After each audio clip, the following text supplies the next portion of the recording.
Bonjour, c'est Virginie and you are watching French Truly TV, your destination to truly become a little bit French.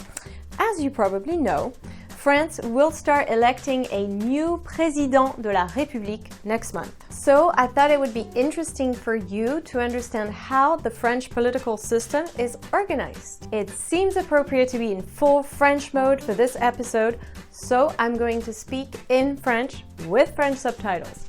Vous êtes prêts?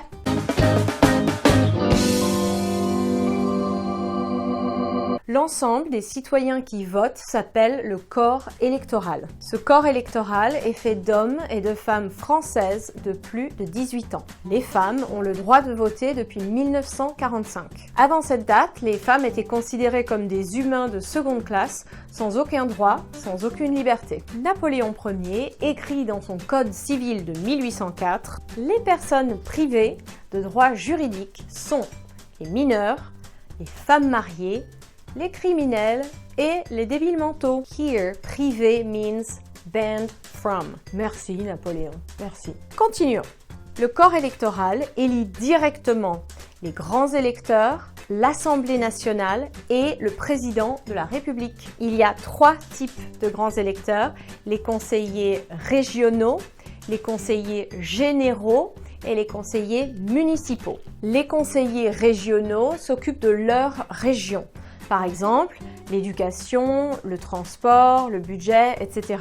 Ma région s'appelle la région Rhône-Alpes. Les conseillers généraux font presque le même travail que les conseillers régionaux, mais au niveau du département. Une région est faite de plusieurs départements, donc un département est plus petit qu'une région. Mon département s'appelle l'Isère. Les conseillers municipaux travaillent pour la commune. Une commune, c'est une ville ou un village. Les conseillers municipaux élisent le maire et les citoyens européens peuvent participer à cette élection. Récapitulons.